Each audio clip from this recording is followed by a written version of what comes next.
Hey everyone, I'm Kelly. And I'm Brittany. And we are the hosts of The Faves of Our Lives. We're a fairly new podcast that focuses on everyone's favorite everythings. Each season we talk about a different category, whether it be movies, music, books, etc. This season, we are discussing your favorite TV shows. Shows like The Office, Dexter, Dawson's Creek, Saved by the Bell, and much more.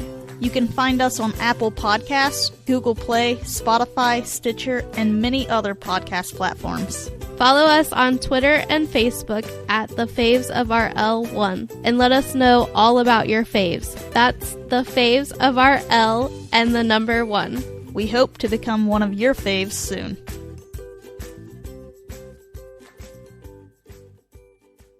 This podcast is part of the Big Heads Media Podcast Network. Go to bigheadsmedia.com for more great podcasts. And now, on with the show.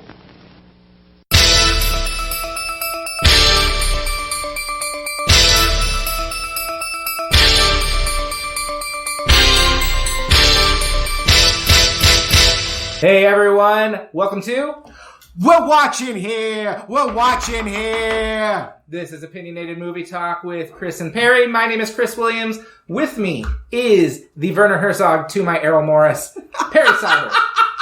Oh, can we flip those? Can I be Errol? I guess, but then I gotta eat the shoes, so... Fair. Yeah, fair. That's good. Okay, yeah, I'll eat the shoe. If you couldn't tell, we're talking documentaries today, with that deep dive about Werner Herzog eating his shoe. Which, have you seen that documentary? I have. It's pretty fun. But made by another great documentary filmmaker, Les Blank. Yes. So we're going to be talking about documentaries in just a moment. But Perry, what are you watching? What have I been watching? Oh gosh. You always ask me this. I should prepare, right? I should think about what I've been watching. I've been going through so much stuff lately. Let's talk about what I've been going through on the Criterion Channel. Okay, I've been absolutely. having a lot of fun with the Criterion Channel this summer. And I went through a Bresson double feature. I did A Man Escaped and Pickpocket. And Pickpocket I've actually seen before. A Man Escaped I had never seen and always wanted to. So I've been getting really minimalist. Okay. Nice minimalist. Gleaning everything I can from Paul Schrader's famous book about transcendentalism in film and how to do that in style. And that made up for the that was probably in response to the week before in which the double feature was The Wicker Man and Don't Look Now. I watched both of those. Having a real good time with both of those. So I love the Criterion Channel so much. That probably set you up for failure with Midsummer then. I'd seen Wicker Man before. Okay. But yeah, it was Midsummer doesn't suck because it's a bad version of The Wicker Man. It sucks all on its own. Okay. I meant to ask, how do you like the Criterion Channel? Because I am horrible in that I have been paying for it and have not used it yet. I hope my wife does not listen to this podcast. Because it's been coming out of our bank account and it's there, and yet I can only watch it from my computer, and so I've got to find the right times to watch it, and I just haven't gotten around to it yet. But I'm also a bit confused. I get the email every month that says, hey, here's what to watch this day, and this day, and this day. But those titles are always there, right?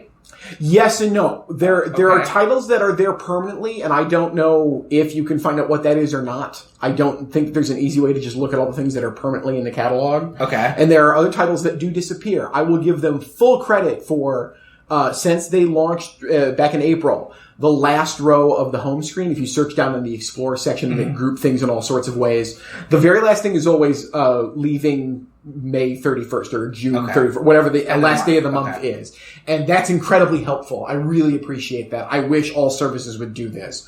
It's one of my big complaints about Netflix and Amazon. Let me know. Just let me know. Yeah. If it's a month, put it on the screen. You can do that. You have the technology. I thought Netflix was doing that for a bit, and maybe they stopped. Netflix will sometimes do it if you click into it. It'll say it's leaving soon, or maybe it has a date. But that doesn't help me. I need it on the front page. I'm not going to click into it necessarily unless I know. Or if it's on my list.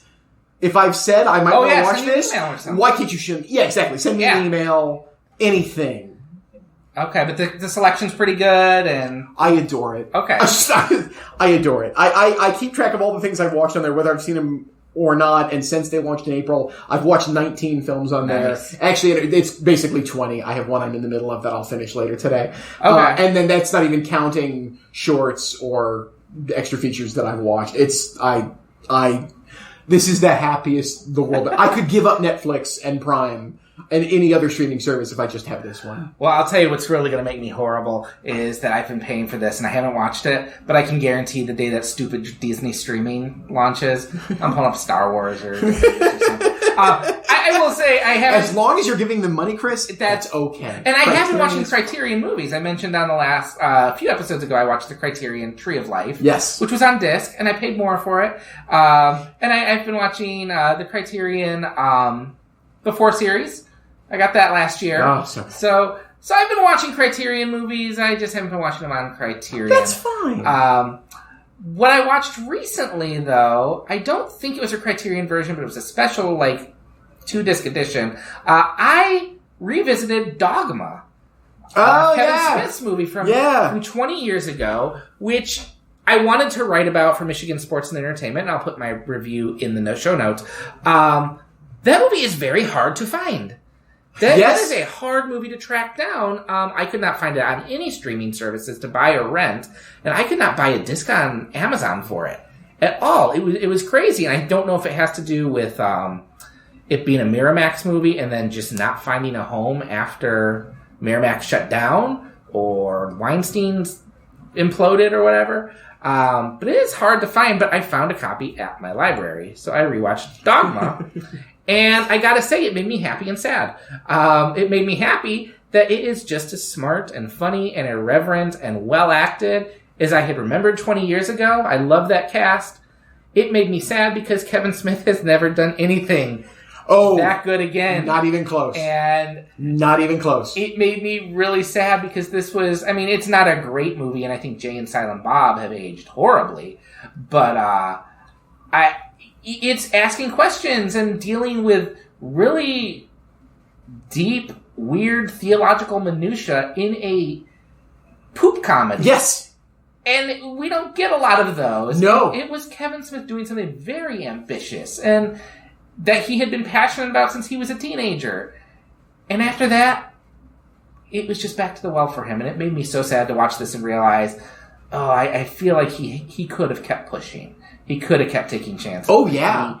He got comfortable. And I think he is a director who is scared of off by failure and just retreats right after that. And I've spent hours trying to analyze Kevin Smith, and it's old hat at this point. Yeah. But that movie, yes. Dogma, Chasing Amy, and Clerks. That's a great That's 3 of his 4 films. Yeah. But he spent everything he had on those films. There's been nothing interesting since.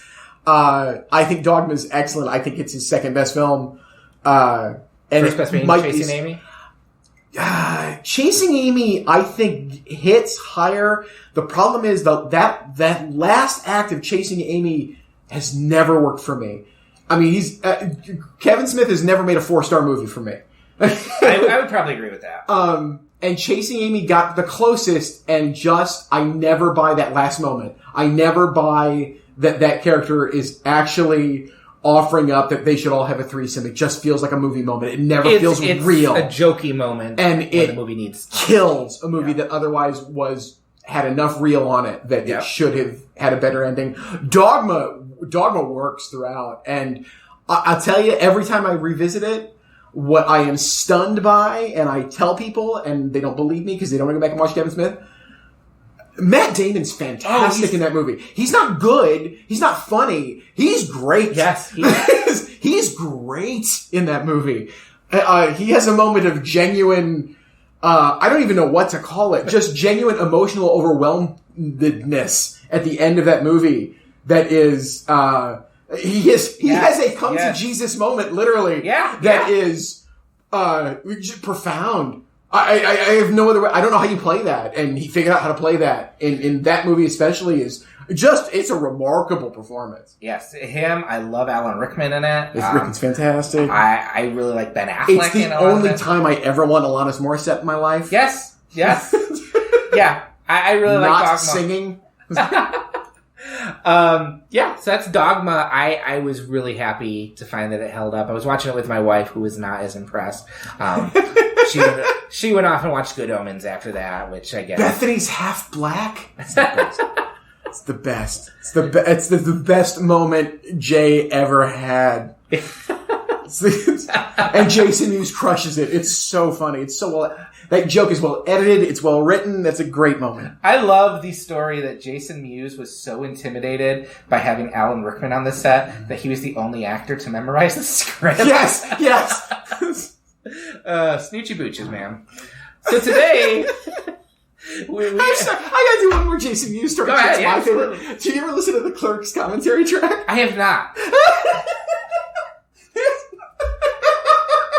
I'm sorry. There's a moment where, like, they don't know where Mewes is. He's not there at the beginning of the commentary track. And all of a sudden, like, 30 minutes into the movie, there's just this loud, raucous entrance. He might yell Snoogie Boogies. I don't even remember. It doesn't matter. Just Mewes makes this giant entrance, right? And 15 minutes later, there is snoring. And Mewes has gone to sleep.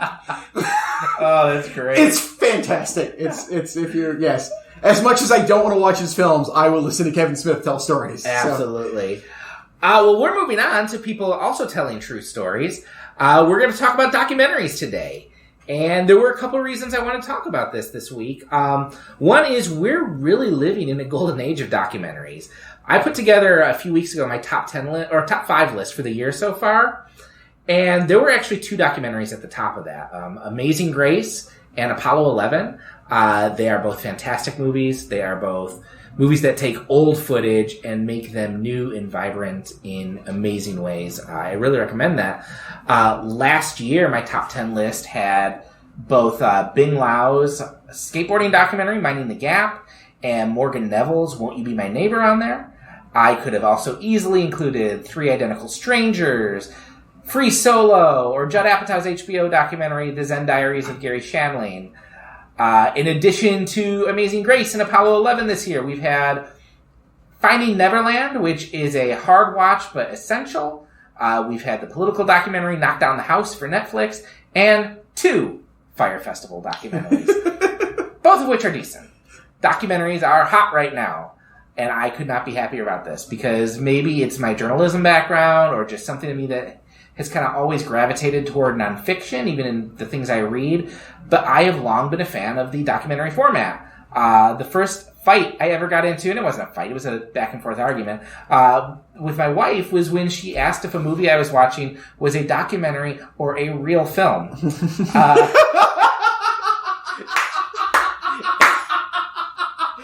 I kind of respect that.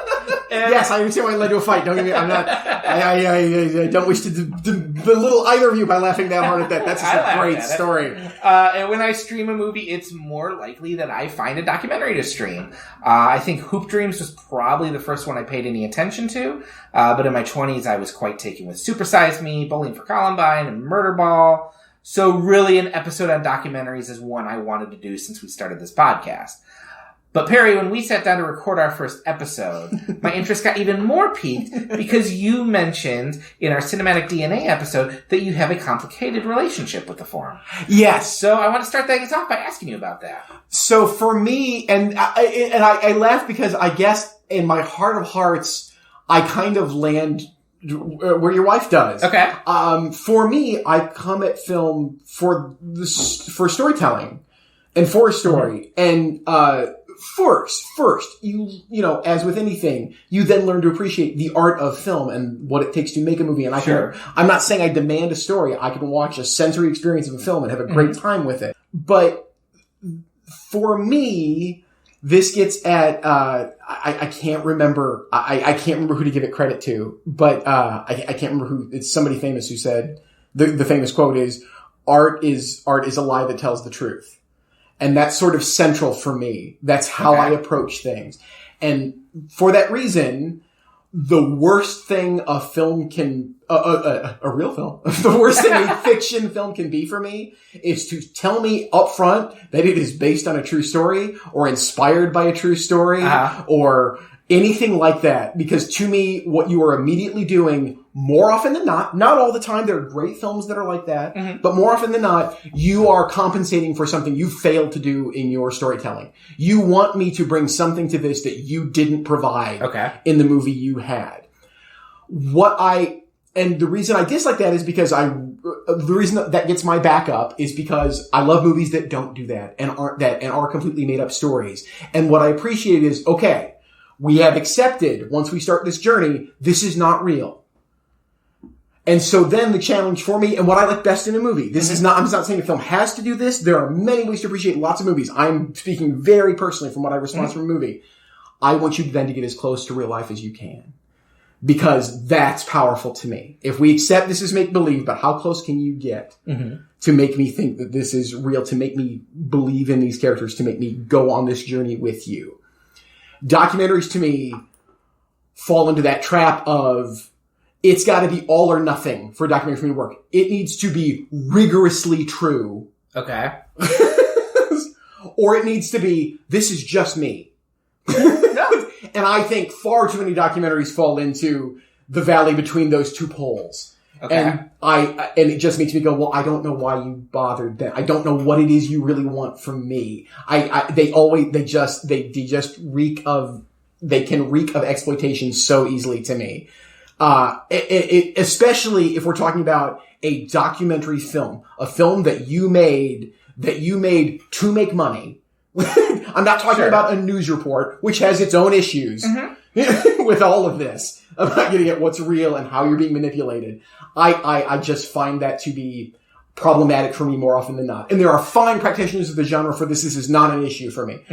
I didn't include a Chris Marker film on this list. I could have very easily. Any of Chris Marker's documentaries for me are like this. They're personal essays. They're journeys. That's fun for me. That's great. That's what I want from a documentary. I don't know what... I would rather watch a fictional account of Murderball than watch Murderball. And I've seen Murderball, and Murderball's a good documentary. I get it. I understand why people are drawn to it. But at the same time, I don't know what you get from that you don't get from a good magazine article that profiles this same thing. We're going to get into that in just a moment. That is me. I want to be very clear about this. I have great respect for what documentary filmmakers do. I think it is how you learn to edit. You are given thousands of hours of footage that you then have to assemble into something coherent. I think that this is not a question of skill. This is personal taste that I am talking about throughout this episode. I want to be very clear about that because I have chosen what are probably my 3 favorite documentaries. I'm not saying they're the best documentaries ever made. I don't think they're representative of the form as a whole. They are the 3 documentaries to me that accomplish what I like best. And I want to stress that, what I like best. When I'm confronted with the word documentary. That is fair enough, and that's exactly how I chose my list. Excellent. Because it's a fool's errand to pick the best of anything, which is why I like our favorites list. I also didn't want to choose necessarily my favorites because I think in our Cinematic DNA episode, I talked about Integrate Silence. Yes. Which is one of my favorite movies and a transcendent experience for me, but I didn't want to talk about it again. Fair. So I tried to pick 3 that exemplify different things I love about the form. And they're actually all fairly, within the last 20 years for me on this. There were 3 I picked. I think they're all fairly easy to track down. I will also say, as much as I love the documentary format, I think it is one of the easiest forms to do badly. There are more documentaries on Netflix and Amazon than pretty much any other genre. And I would say probably a good 75% of them are bad. So I think it's been an interesting conversation because I do agree. I think there is a danger in just putting something out there and saying, this is true and this is objective, when I don't know that you can really be objective with a movie. You're always making a choice about what you show and what you don't show. And I like it when they find kind of a creative angle to that. So with that, what is your first film? I am gonna tackle these, I guess thematically, we're gonna tackle these. And I have one from the 70s, one from the 90s, and one from the 2010s. Perfect. So I stretched. My 90s film, so I figured if I'm gonna pick a documentary, I tried to think what is the documentary that does deal directly with history in a real, in what we think of as a traditional documentary way. Sure. What exposes something that I don't know, that I haven't seen, that I'm drawn to. And for me, it's a documentary I think I watch it at least every 3 years since it came out. And it is Hearts of Darkness, A Filmmaker's Apocalypse by George Hickenlooper, Fax Bear, and Eleanor Coppola, about the making of Apocalypse Now. Mm-hmm. I chose this because, like I said, it's just one of my favorites. I continue to go back to it. I think it is the only time in history that the documentary about the making of the movie is better to me than the movie, and the movie's really good. Okay. This is not, a documentary about a terribly made movie that's incredibly entertaining. I mean, Apocalypse Now is really good. I think Hearts of Darkness is stunning. I think it's such a remarkable, they got very lucky that people were around to take this footage. Enough people were still alive to talk about looking back on it, what it was like to make it. Yeah. And it gets at the mania of filmmaking, which is a topic close to my heart, obviously. And I think it gets at that in really rich and real ways that I haven't seen another documentary quite touch the way this movie does. I'm just a huge fan.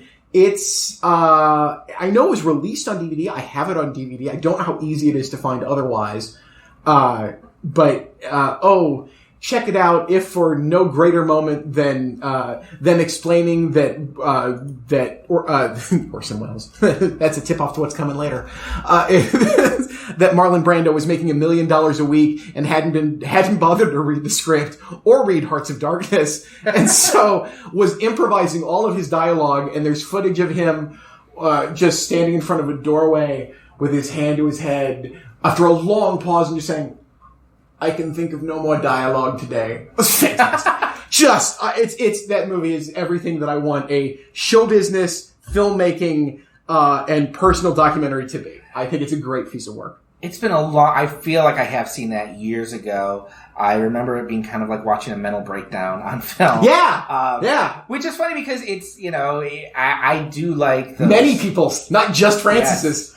Yes. I do like movies where, but behind the scenes that aren't the production sanctioned ones, which are always boring. Yes. But where someone's kind of putting you like, nah, here's what really happened, and everyone was really pissed off. There was actually years ago, I think it was made and just released a year or two ago, one about Disney's Emperor's New Groove. Oh, yes. And how the Sting documentary. Yes, how much of a tortured thing we got on that. No, that is a good pick, and it is available to stream on iTunes and YouTube. Yay! And Vudu. So that's Hearts of Darkness. Check it out. That's really good, and mine is a little bit lighter. My first one. I'm going to go with probably the most accessible one first. And so mine is a lot lighter. It is the 2007 documentary, The King of Kong, A Fistful of Quarters. Oh, yes. By Seth Gordon. And this, I like this because you mentioned, why not just make a movie instead of a documentary? And King of Kong is one of those movies where every few years there's a rumbling that, they're going to do a scripted version of this. It's going to have Ben Stiller. It's going to have so-and-so in this. And it's one of those movies where I'm like, you're never going to it's never going to work the way the documentary did. And you see this every few years. Yes. Robert Zemeckis did The Walk a few years ago with Joseph Gordon-Levitt, which was a scripted version of Man on Wire, which is a fantastic movie. Yes. The Walk, I don't think I ever saw it, but from what I understand, it was not very well regarded. Robert Zemeckis again did Marwen last year. Yes. That's not Marwen Call. And so every few years you have these scripted films. Nor is it margin call. Sorry, I couldn't resist. It was sitting there. I had to get it out, Chris. I apologize. No, I'll stop Tourette'ing now. I love that. That's great. And this is the most anyone has talked about Robert Zemeckis' Welcome to Marlin since Or The Wire. Yes, or The Walk. The Walk. Sorry, The Walk. And so for years there was rumors that The King of Kong was going to get a scripted narrative version with Ben Stiller, and I don't think a scripted version could match the humor, weirdness, and heart that make this movie so memorable. So much of what I love about documentaries is embodied in this movie. It takes a subject that I have no interest in. This is a movie about the competition. Have you seen this? Oh, yes. I know it well. It's the competition for the World Championship of Donkey Kong. Yes. And it makes it so fascinating. And what I love is they delve into this world that has its own weird rules and quirks and weird characters. And it gives us a story with heroes and villains that I just find completely engrossing to watch. I think the hero in this movie, Steve Wiebe, he's kind of this everyman. He's this teacher who has this really sob story of a life in that nothing has ever worked. Like, there is a montage of his friends talking about how everything almost works for him. He bought his house on the same day he was laid off from his job. And he's just this nice guy who wants to get a high score on Donkey Kong. And then it gives us a villain, Billy Mitchell, who is one of the most fascinating documentary characters I've seen. He has this glorious mullet. He wears red, white, and blue ties. USA is his handle whenever he records his score. Few close-ups have been so punchable as Billy Mitchell throughout this movie. Yeah, and he has lines like, maybe they would like it better if I lose. Guess I ought to try that sometime. He's such an asshole. And what I love is this documentary is edited in such a way that it turns into, heroes and villains in this matchup that I should not care about at all, and yet I am rooting for the whole time. And what I love is a narrative feature would probably, especially if Seth Gordon directed it, would have to just be this series of wacky hijinks and pushing toward the competition. But a documentary kind of stops for some weird little digressions. Like, there's the referee Walter, who is playing his guitar and writing songs and living out of his car. And there's the great clip of Steve's Donkey Kong submission video where he's playing and about to get a high score and his kid is screaming, "I need you to come wipe my butt." And it's just one of those things. Really? You can't see that in a fiction film? It's a gag anybody would write. Come on. But I don't know that it would work as well. I feel like it's a moment that feels so real. The way it's captured, the way the kid's screaming in the background. I feel like there are enough quirks and enough. I don't know. It's one of those things where reality is stranger than fiction, and I think there are documentaries I love that capture that and shine a light on little subgroups that I would have no idea existed. I think this is a movie that is as suspenseful and funny and entertaining, and even it has as much heart as any dodgeball or anything like it, which isn't a high bar. But I mean, I far prefer dodgeball. I love for what it's worth. And I really like King of Kong, but I love dodgeball. I do love dodgeball, but I think it's as R.I.P. Rip Torn. Yeah, this week as we're recording, and Gordon's gone on to a pretty successful career monetarily. He created the TV show The Goldbergs, or helped create it, and he directed Horrible Bosses, Identity Thief, and Baywatch. But I like Horrible Bosses. So maybe he should stick with documentaries. But what I love about this is it's this collection of characters who I feel would come off too broad in a scripted movie, but they have that shading of real life to them, and it's this subgroup that I would not know existed. And this movie has a lot in common with what I like about another documentary, The Rock-afire Explosion, which is about people who collect Showbiz Pizza animatronics and have this real nostalgic pull toward them, or something like Best Worst Movie. Have you seen that one? No, about Troll 2. I know of it, yeah. Which finds the heart and the humor in bad movie fandom and something good that can come of a movie like Troll 2, which is this little community that forms around it. So I think The King of Kong, it's not a world changer. It's not really anything that I think takes visual risks, but it's what I like about documentaries. It's, for me, that window into a world that I don't know exists, that otherwise I wouldn't care about, and it's all real. And so that's what I like about this one. But where I get into a problem is if you say that's all real, because it's not. It is. It's edited. It's edited. Yeah. By definition, I'm not. And I'm not. Again, I want to be real clear. I am getting at my own personal. Sure. Like, you can tell me all that, and I agree with you. And that's a very entertaining and very fun movie. And at part of me going, they're still earning points from you because you think it's all real and happened. Sure. And I don't know that that's true. I don't know that they don't formulate them meeting at that point in the arcade to get it. And you can say, well, it doesn't matter. It's fine. It works for the movie. And I agree with you. If that's your final end, you get really ethically shaky for me. And I don't mean you specifically. It gets really ethically shaky for me if you let people believe stuff like that and don't come real clean with that. And I don't like it if it's a documentary doing that. I don't like if it's a fiction. Like I said, my problem is both ways with this. If a fiction film is using reality in a way that is incredibly unfair, that sucks. And it sucks just like a documentary does for me a lot of the time. And so, just by filming people like that in a weird subculture, there's some of them who are good. Billy Mitchell wants to be famous. Yes. And so, just by filming Billy Mitchell, you are giving him what he wants in a way that complicates things for me. That's not that I had a hard time just letting go from an intellectual standpoint. Fair enough. And that's me. Again, I want to be real clear. I love King of Kong. I'm not running down this movie in the slightest. I think it's really entertaining. It's just what keeps documentaries from being great. I get much of the time. No, I get it. I totally understand that. I disagree, but that's what this is for. That's absolutely. what this episode's for. Absolutely. What is your second? My second goes back to the 1970s. Okay. And I think it does I especially want to bring it up in context with something that happened, I can't remember if it was earlier this year or late last year in the film world. It is Orson Welles' F for Fake.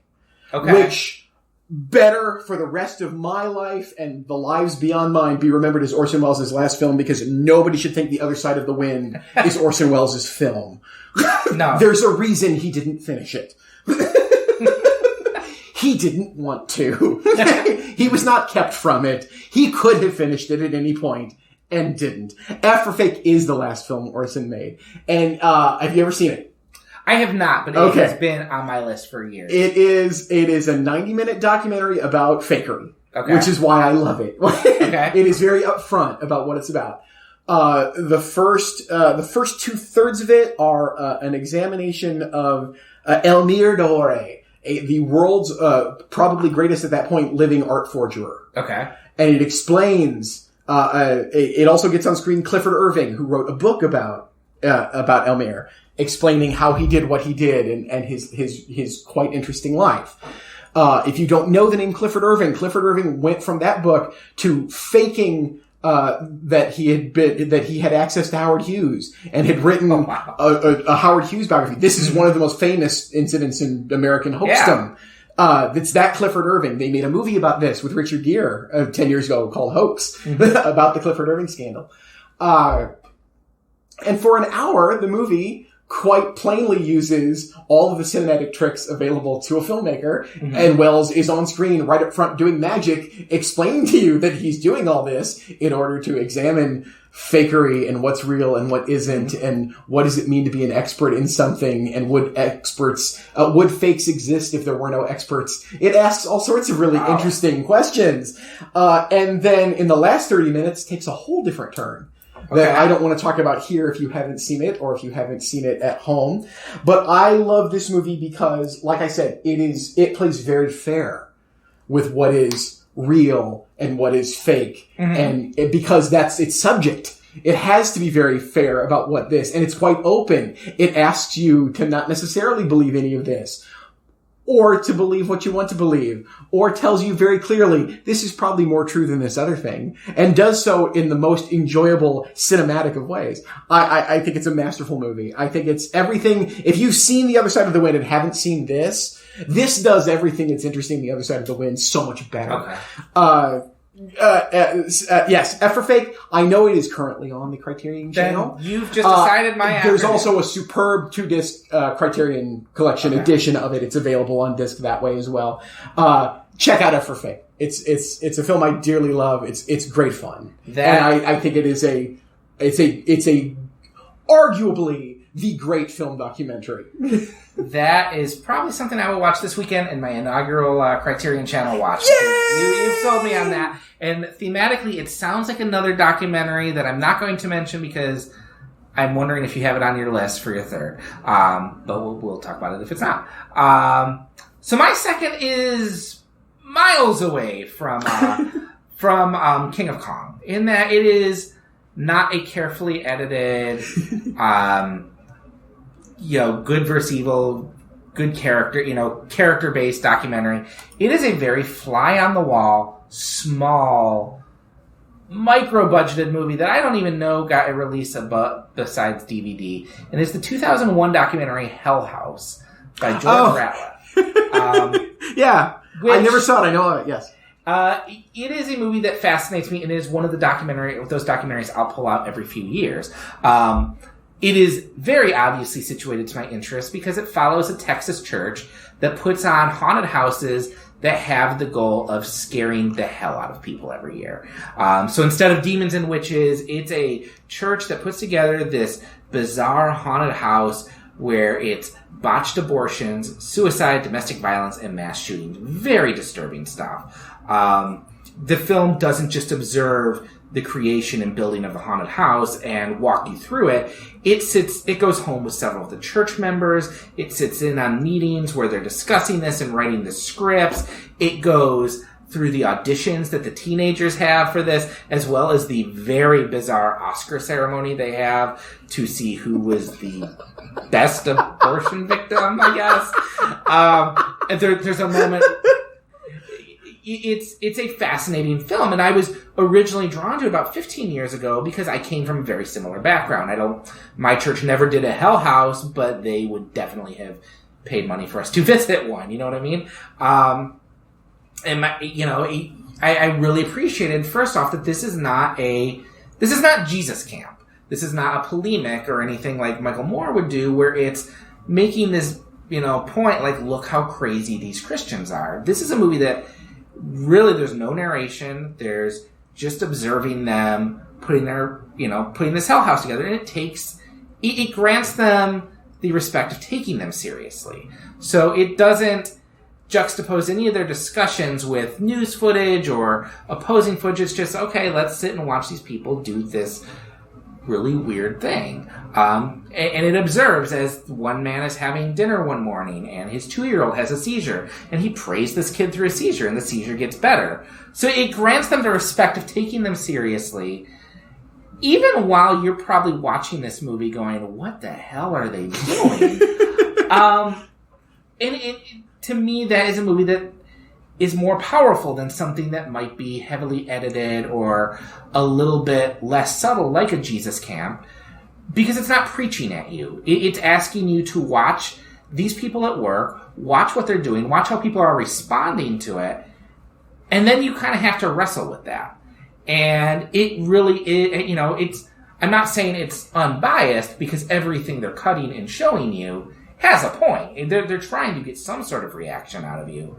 But what I have found most fascinating is that as I return to this film, every few years, my relationship to these people changes. Like, I remember watching this movie and going, well, hey, this is a movie that is taking Christians seriously and is treating them with respect. And I will say it is. It allows them to have their say. It allows them to talk about why they feel it's important to show such horrible images. A few years later, I watched it and I was like, well, I admire their passion, but this is a little problematic. And now I watch it and I'm like, this is why people don't like Christians. and the movie hasn't changed, and the movie's not saying anything differently. But as I'm watching it, and I have different experiences, and I have different outlooks on faith, I'm kind of watching and going, oh, I have a different reaction to what they're doing because I've changed. And I find that very fascinating. I find it makes me think about ways that people of faith are kind of drawn to what they would consider illicit.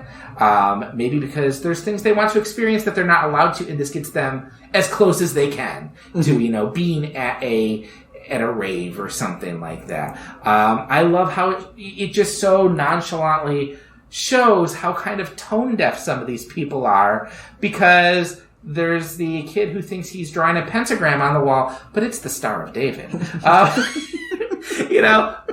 But it also grants them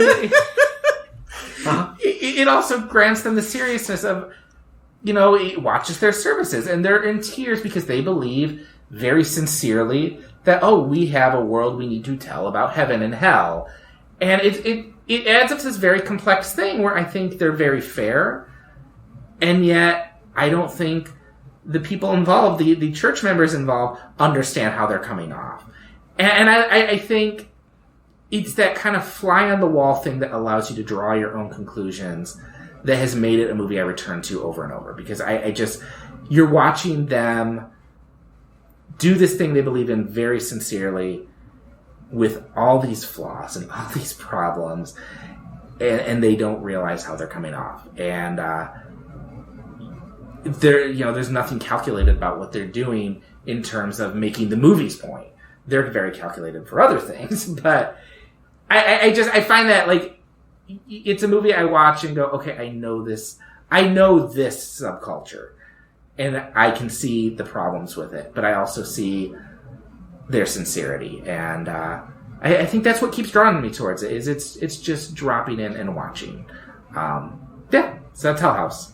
I've always meant to see it. I now really need to see it. I will track it down the next time you're here. I will let you borrow it. All right. It's fascinating. And it is definitely one of those documentaries that is just, my wife doesn't like it because she finds it boring. Because it's just sit and watch. It's just sit and watch. And I'm like, no, it's sit and watch because the movie's saying something without coming outright and saying it. And I do love that. I prefer that kind of documentary to a Michael Moore or something like yes, that. I find it, I'm not sad. I was disappointed that, we if we ever wanted to revisit this topic, I would love to do, just a whole episode devoted to the Maisels. I mean, those documentaries are amazing, from Salesman to Gimme Shelter to, you pick it. It's just, they're all great. And that is a style that is very appealing, both visually and, I guess intellectually is the word I want, although it can be just as bogus as anything else. And yeah, I mean, that is the thing. I took a class on documentaries this year, and that was the one thing that came out of it is there's no such thing as, it's not journalism. Like, I hear a lot of people, like, talk about it in a documentary, casual moviegoers who are like, well, that's supposed to be journalism, and that's really biased. I'm like, but it's not journalism. I'm like, everyone who makes these movies has a point they're trying to make. It's just, how shrewd are they at making that point? Yes. So that's Hell House. I think it's on most streaming services too, but I'll just let you borrow it next time. So. I will look when I get home. All right. What is your number 3? My third is a film that I think owes a debt to F for Fake for sure, but I think it takes the formalistic games that F for Fake plays and then uses them to tell an incredibly personal story. This is one of my very favorite documentaries because, like I was saying before, it's an essay film. It's a very personal autobiographical film that uses. It doesn't use the techniques of cinema as much as F for Fake does, but it certainly uses them to get at the idea of telling stories. And because it's the movie Stories We Tell, Sarah Polley's Stories We Tell is just a jaw dropper of an experience. I love it because, for those who don't know, the quick setup is that Sarah Polley, the wonderful actress and director of the wonderful film, Take This Waltz, and Away from Her. Sorry. I I got stuck far from her, which I knew wasn't right. I didn't want to say it. Away from her and take this waltz. After making those 2 fiction films, she made this documentary in which she explores something about her past that she discovered. She does not discover it during the course of making the movie. It's not one of those movies. It's an attempt to reconcile this thing from her past. And I don't want to give a lot away. I don't wish to spoil this, other than to say what I love about it is how it plays with all these things we've talked about, with what is real, what are you seeing, what you think you are seeing. And it plays with those things in straight up cinematic terms, and then it plays with that thematically with what's going on in her life. And then on top of that, at the end of it all, if you have seen Away from Her and Take This Waltz, it's a film that, it's the only autobiography I've ever seen that truly an artist lays bare why she was interested in the stuff she made in the first place. You can see why she was drawn to tell these 2 stories with her first 2 feature films. And I think it's very instructive that she hasn't made a film since this. I don't know if she sort of did everything she wanted or thought she could do with film as an art form. And if so, that's fine. She's 3 for 3.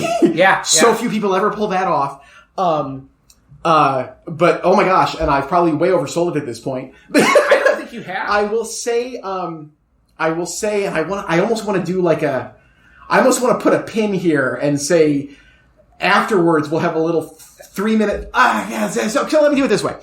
I saw this film, not to brag, I saw this at a film festival before it was released. Okay. Officially. And the film I saw contains at least one, if not a handful of shots that were excised before it was released theatrically. That I think actually that actually diminish this aspect of the film. It makes it less clear cut what's going on in a way that I don't like. I actually prefer that original cut that I saw. That said, I don't know how much of my love for the film stems from that. I still have that in my head, even though I've seen the film on DVD numerous times at this point. I wish those images were back in this movie. And if we want to do a quick thing later to explain more, I will, but I don't want to say any more here because I don't want to give it away for those that haven't. I don't want to rob Sarah Polley of what she's created with that movie if you've never seen it. When we end, we will do a brief After Dark. Okay. So when we end, we will talk for a few minutes about that because I'm curious about that. Okay. Because this was almost on my list. And the reason it wasn't on my list is I had a hunch you would bring it. Because I knew you loved this movie. I knew you loved Sarah Polley. No, we've obviously talked Sarah Polley before. And I remember when this movie came out, you were a big champion of it. And I don't think people should know what happens in it. I think that I remember seeing this movie and it hits the point where you kind of see what the movie's doing. And it's one of the rare moments I was watching it on my couch and I gasped and I kind of had to pause it because I'm like, holy, I did not know this movie was going to take this approach. And, it is great. And it's thematically essential to what she's saying. And I love Sarah Polley's movies. I think she has been exploring marriage like no other filmmaker I've seen. I love this movie. This is a great choice. I really like this movie quite a bit. I believe it was on my top 10 list that year. It was 2013 maybe? It blurs for me because I saw it the year before, so I can never keep this straight. I want to say it was 2013 because I think I had Take This Waltz on my 2012 top 10 list. And then it was maybe the next year I had Stories We Tell on there. It is a fantastic movie. I highly recommend it. We'll talk more about it in a few minutes. And your third? My third is definitely not a feel-good movie like King of Kong. And it is definitely not a fly-on-the-wall documentary like Hell House. It is Joshua Oppenheimer's The Act of Killing from 2012, which is one of the most devastating and powerful documentaries I've seen.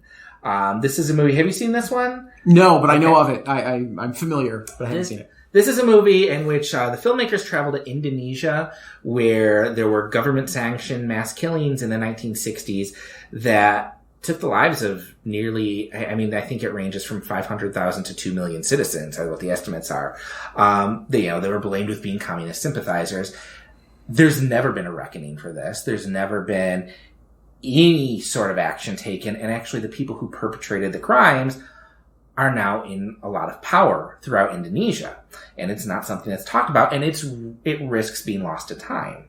So what the filmmakers do, they meet with the people who committed these atrocities. These people openly brag about it, that it's kind of almost like folklore that they were involved in these mass murders. And they ask them to tell the stories of these crimes by recreating movies about them in whatever style they choose. So there's westerns and musicals and gangster movies that they create, telling and celebrating these crimes. And it's chilling and it's surreal. And there is a point to it, because what he's doing is getting these people to confront their actions and observe them. And there's a thread in this movie, and I'm going to have to spoil it because it gets to why this movie really affects me.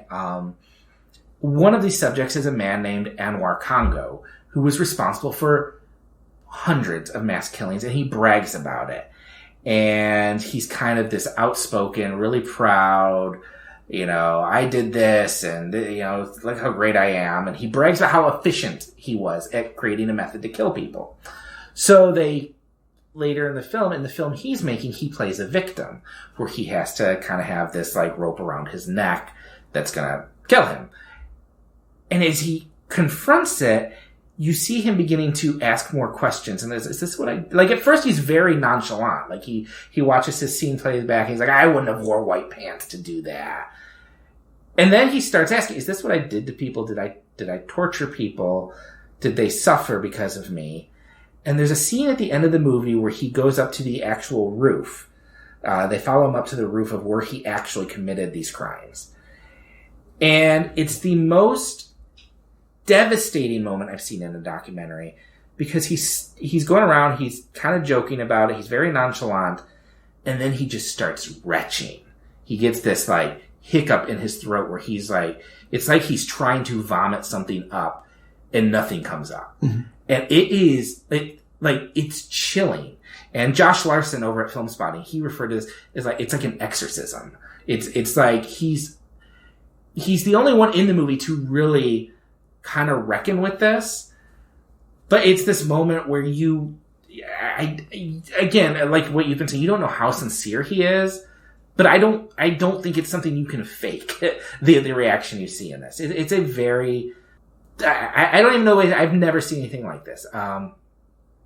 It's this breakdown he has confronting what he's done, and it's extremely powerful. And what I like about this movie so much, what really moves me, and it was, I think, number 2 on my top 10 list that year, it really first off dispels this idea that a lot of people have of documentaries as dry and formulaic and state affairs. Because when you're seeing the glimpses of these movies that these people are making, it's very surreal. It's colorful.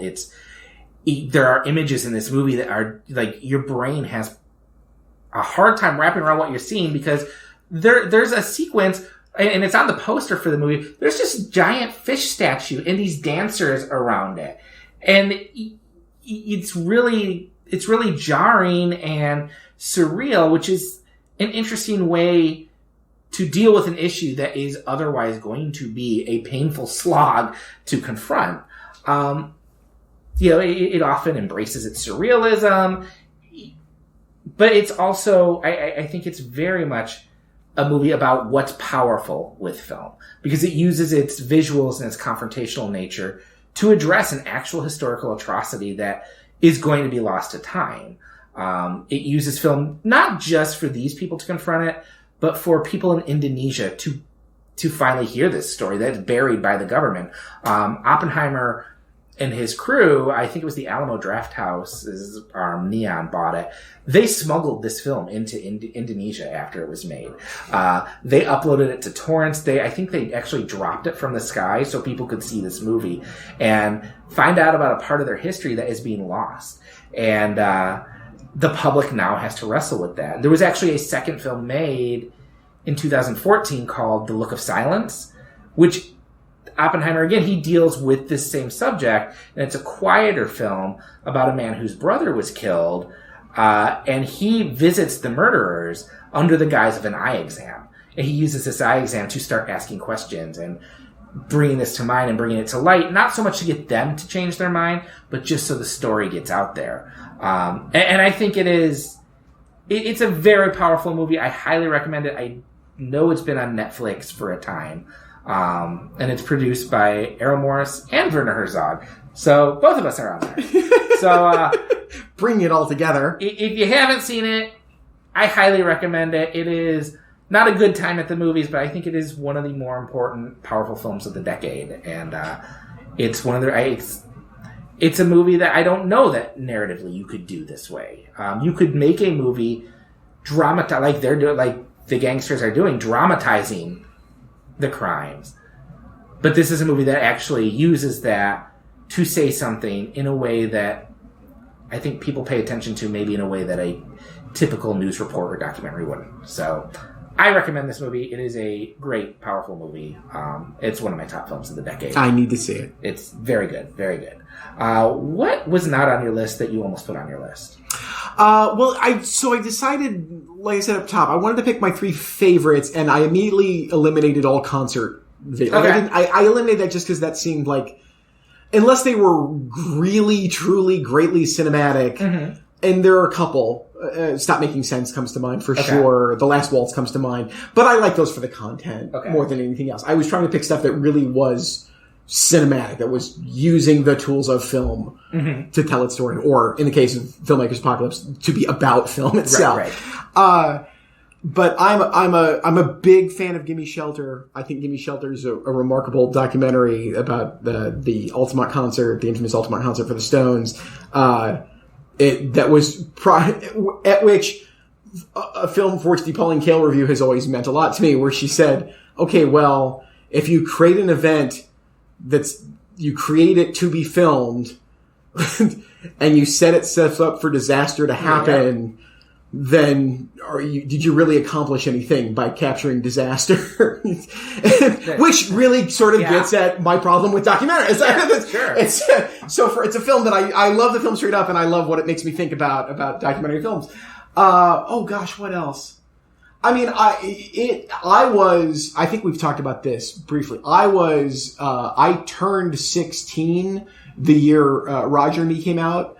And if you're from Michigan, if you're from the thumb of Michigan, that film meant a lot. Yeah, absolutely. And I think he bettered it with Bowling for Columbine, which I still think is his best film. I really do like And Bowling When They Can't Be Touched. And interestingly, to prepare for this, partly probably because we knew we were going to do this episode, I watched for the first time, I hadn't seen Fahrenheit 11/9. I still have not seen that. I watched it. And I didn't watch it before because I figured even if I like it, I know exactly what this is. And yep, it's exactly what you think it is. Okay. With the exception that it is, I didn't realize how much of it he spends on the Flint water crisis. So it really is in many ways a sequel to Roger and Me. Okay. He deals with that. That's a half hour of the film, easily. Okay. It's not all Trump all the time. Okay. And what else? I'm trying to think of other things. I mean, Grey Gardens is, a classic and hard to deny. But again, it is not, like we talked at the top, it's a genre I am not drawn to. Given the choice of 3 things to watch, I'm probably not going to pick the documentary. Sure. And that's just the way I'm wired. I almost went with, I just saw it over the fall in our class, but we watched Frederick Weissman's High School. Oh, High School's great. I really liked. The Weissman stuff is great. Yes. And his stuff is all on Canopy. If you have Canopy, Frederick Weissman's stuff is all on Canopy. So there's a plug for that service. I really like Errol Morris's, there's 3 by him I really love. Gates of Heaven is fantastic. Thin Blue Line is a movie I really like, but I think I admire it more than I really like it. Fog of War is really great too. Yes. So I like those. Grizzly Man by Werner Herzog is a movie that is fascinating to me. But I think I like Werner Herzog as a personality, maybe more than a director. That's fair. OJ Made in America, I really was strongly considering. But That's strong. That's a great piece of work. I I still consider that more TV than movies, and I think that's the fair. only thing about it is great. I also think it's closer to journalism. Yes. I think it's... I would have probably dismissed it for that reason had I thought of it from the list I'm creating here. Yeah. No, I would agree, but I do love that movie. I thought for a moment about Hoop Dreams, but that's such an obvious pick. But Steve James actually did another movie I liked a lot better called Stevie.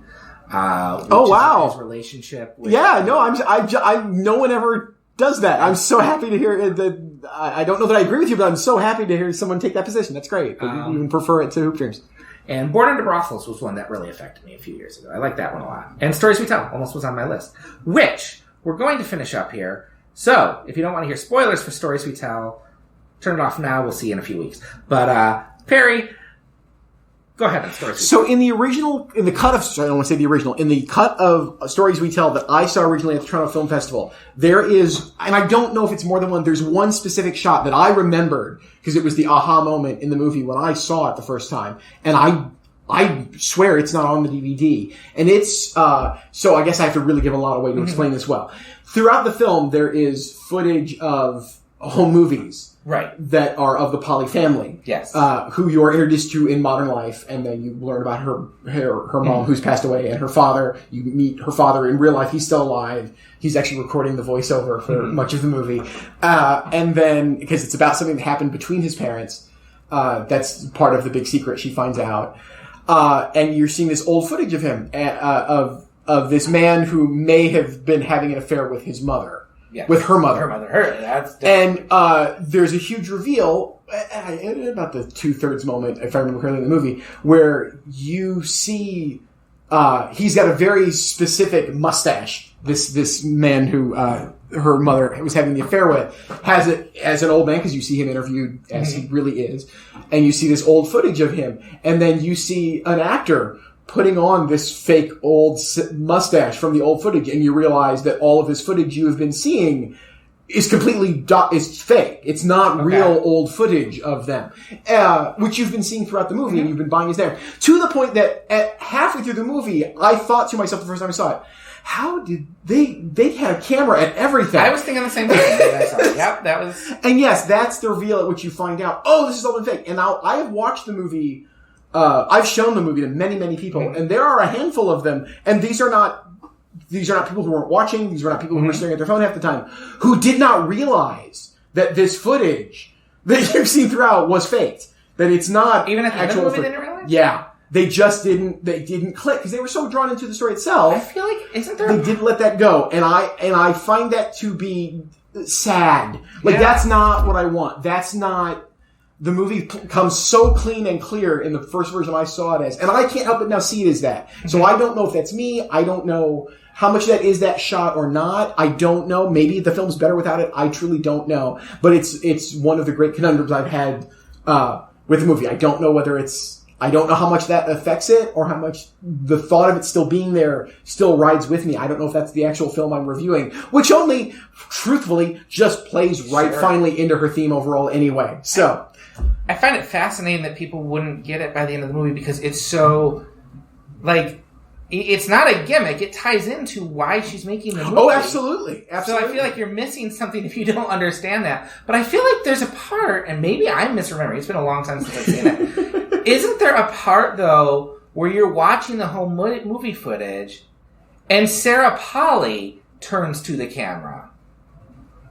Like filming, you see her. I can't remember. It could be, but the thing is, even unless it's laid out super clear for you in some way, you will be so wrapped up by the story that she is telling that it won't play. It won't necessarily register. You'll have bought all of that, and you'll have bought into her emotional truth. Oh yeah, yeah. So I feel like that. Oh yeah. I feel like there is often though. There's not just one moment where she suddenly appears. I feel like there is a moment where it's supposed to be a time when she's a child. And you're watching the whole movie footage, and it's her as an adult. You see her behind the camera, and maybe, in my mind, she actually turns to the camera. And maybe and I don't remember either. This might be a weird Mandela effect thing, but that seems to be the moment that's seared in my mind. Where I see what she's doing. I need to watch that again. It's so good. Yeah, I highly recommend, even if you know the quote-unquote twist. I mean... Oh, yeah, it's a fabulous film. It's a great movie. I want to know, listeners, what are your favorite documentaries? Absolutely. What should we check out? Because there are a ton out there, and I think the interesting thing about it is we all have different ones we gravitate toward. So visit us on Facebook. Visit us on Twitter. That's all in the show notes. If you love what we're doing, you want us to keep doing it, and maybe with some better audio quality, throw some money on Patreon, and we'll give you some bonus episodes. We got some really fun ones coming up. In the meantime, Perry, where can people find you? You can find me on Twitter at Perry Loves Film. You can hear me every Friday on 1290 AM in Ann Arbor on the Lucy and Lance Show talking about new movies. You can find me on Facebook, and you can probably find me in the third row center of your local multiplex. You can find me on Twitter at Mere Christianity. You can listen to my other podcast, A Wasting Time, on Big Heads Media. And you can also read my writing about film at Michigan Sports and Entertainment. Read it aloud. Read it to yourself. It's great. We will be back in 2 weeks with another new episode. Until then, we'll see ya. Keep it true!